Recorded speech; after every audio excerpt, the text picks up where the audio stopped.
کہ جب وہ یورپ کا پلیگ آیا اور انگلینڈ کی گریٹ فائر لندن کی، اور اس کے نتیجے میں یہ انڈسٹریل ریولوشن، تو وہاں سے جو خرابی آگے بڑھی، دنیا پہ قبضہ کرنا ہے، ساری دنیا سرنڈر کر رہی ہے، عالم اسلام جو ہے وہ ریزسٹ کر رہا ہے۔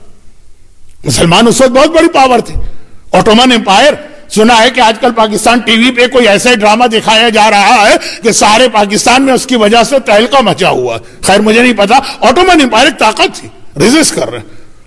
اب مسلمانوں کے ریزسٹنس کو توڑنے کے لیے انہوں نے 3 فتنے مسلمانوں میں پلانٹ کیے۔ ایک انڈیا اور پاکستان میں قادیانیت، جھوٹا نبی۔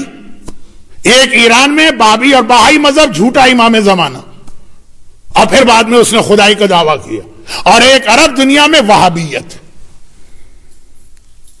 اور یہ تینوں فتنوں میں ایک چیز مشترک، اور وہ یہ ہے کہ یہ تینوں اپنے علاوہ باقی سارے عالم اسلام کو کافر و مشرک سمجھتے ہیں۔ علماء اہل سنت آج کے نہیں، اس وقت کے جب یہ وہابیت آ رہی تھی، خون کے آنسو ہوتے تھے کہ پیغمبر کی حدیث ہے اہل قبلہ جو ایک قبلے پہ متفق ہیں ان کو کبھی کافر نہ کہنا، اور انہوں نے تمام عالم اسلام کو کافر ڈکلیئر کیا۔ قادیانیت کا بھی یہی، سب پاکستان کے، انڈیا کی، دنیا بھر کے مسلمان کافر ہیں اگر غلام احمد قادیانی کی نبوت کو نہ مان۔ پاکستان کا فورن منسٹر، پہلا فورن منسٹر تھا، بہت قابل آدمی، نماز جنازہ پڑھنے سے انکار کر دیا قائد اعظم کی۔ یہ کافر کی نماز جنازہ ہم نہیں پڑھ سکتے۔ وہاں جا کے بیٹھ گیا جہاں پاکستان کے باقی ہندو اور سکھ بیٹھے تھے۔ خیر بہائی مذہب، یہ ایران کا اتنا بڑا فتنہ تھا، لیکن اس وقت اصل بات ہو رہی ہے کہ یہ دونوں پھر بھی ناکام رہے۔ کامیاب ہوا وہابیت والا فتنہ، جس کی بنیاد اس بات پر ہے کہ سارا عالم اسلام کافر و مشرک ہے سوائے ہمارے۔ چنانچہ جب پہلی بار ان کو موقع ملا حجاز کی، اچھا ان کا ہیڈ کوارٹر ہے نجد بیچ میں، یعنی اس کی ایک طرف چلے جائیے تو مکہ مدینہ ہے، دوسری طرف چلے جائیے تو نجف و کربلا۔ اور جب یہ فتنہ آگے بڑھا تھا اس وقت اوٹومن امپائر تھی، الگ الگ ملک نہیں تھے کہ پاسپورٹ اور ویزے، پورا ایک ملک، ایک خلافت تھی، کسی بھی ملک میں جا سکتے تھے۔ تو 4 مرتبہ ان لوگوں نے نجف و کربلا پہ اٹیک کیا۔ نجد بیچ میں آ رہا، وہاں سے نجف و کربلا قریب، وہی جو جہاں سے مجلس شروع ہوئی تھی۔ میدان احد میں ہندا نے کب اٹیک کیا؟ مدینے پہ، عید کی خوشیاں، مسلمان عید منا رہے ہوں گے، غافل ہوں گے، چنانچہ اس وقت اٹیک کرو۔ ہندا کی سیرت پر چلنے والے، ابو سفیان کو اپنا پیر و مرشد سمجھنے والے وہابیوں نے جو پہلا اٹیک نجف پہ کیا تھا، نجف پہ نہیں کیا تھا، کربلا پہ۔ 18 ذی الحجہ غدیر کا دن تھا، اور 18 ذی الحجہ کو پورے کربلا کی خاصیت تھی کہ سوائے عورتوں کے، چھوٹے بچوں کے اور بوڑھے مردوں کے سب نجف جاتے تھے۔ غدیر مولا کا روضہ، خالی جا کے وہ 2-4 قصیدے نہیں پڑھتے تھے، تشدید بیعت کرتے تھے، جس طرح یہ سمجھتے تھے جیسے آج ہم پیغمبر کے زمانے کی غدیر میں بیٹھے ہیں اور پیغمبر کہہ رہے ہیں من کن تو مولا، کس طرح علی کے ہاتھ پہ ہاتھ رکھ کے بیعت کرنا۔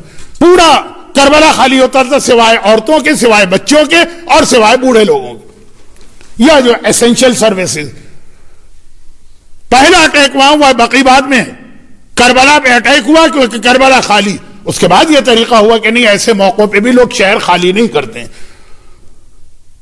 امام مظلوم کے روضے تک پہنچے، یہ گنبد توڑا گیا، لیکن گنبد مذہبی عقیدے کی وجہ سے نہیں توڑا گیا، ڈاکے کی وجہ سے اس پہ جو ہیرے اور جواہرات اور زمرد اور یہ سارے قیمتی جواہرات لگے تھے، باقاعدہ اتنے اونٹ بھر کے لے جائے گئے کربلا سے جو انہوں نے مال و اسباب لوٹا۔ کوئی عورت کو نہیں چھوڑا، کسی بچے کو نہیں چھوڑا۔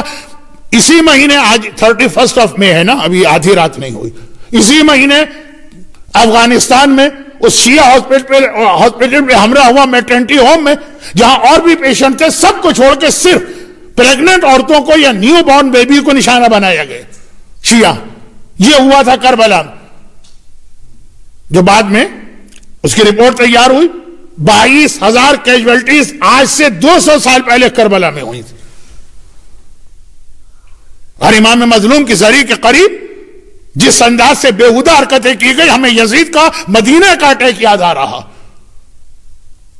اور اس کے بعد بھی ہر 1-2 سال کے بعد یا نجف پہ اٹیک, یا کربلا پہ, یا نجف پہ, یا کربلا.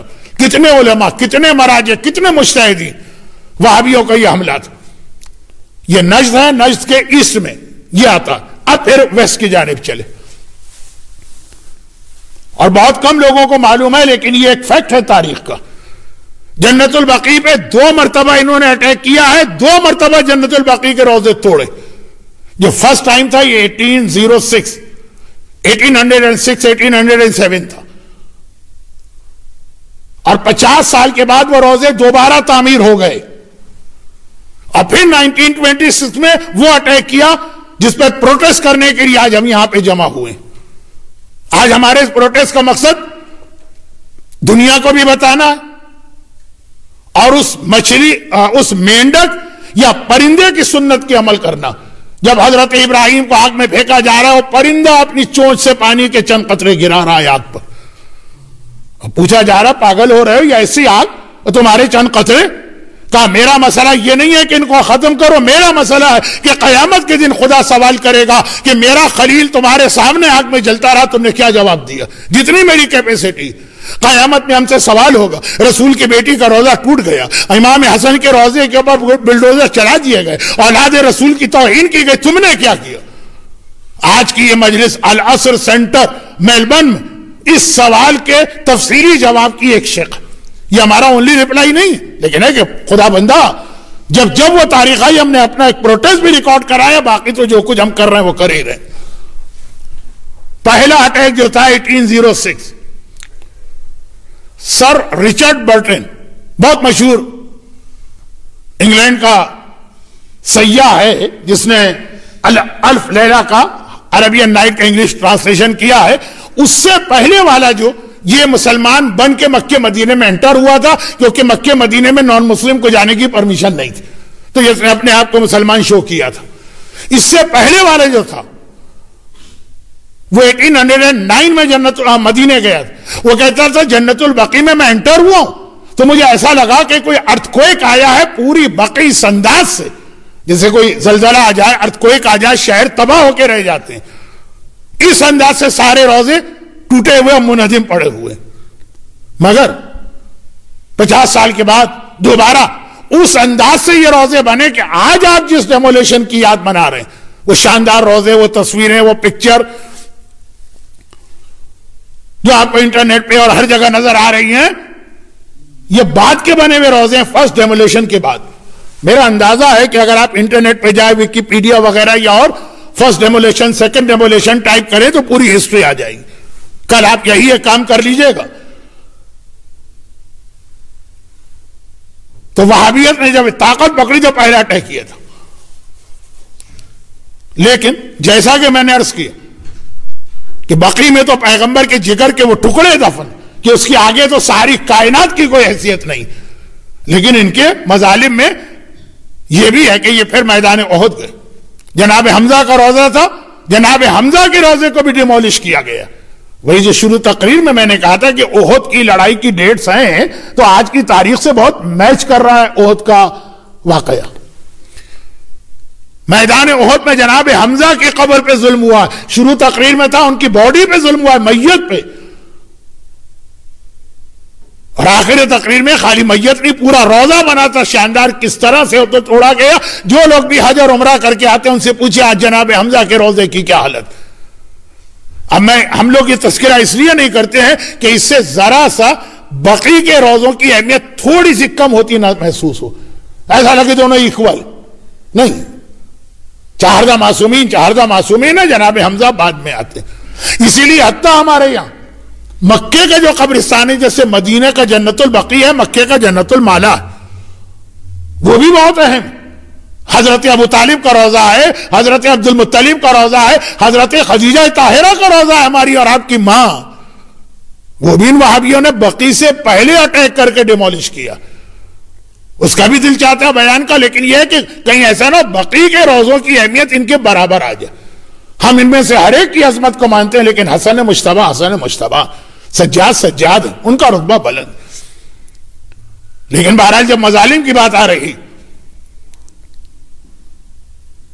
اور جب اس نے کدال اٹھائی جس نے جنت البقیع کے روزے توڑے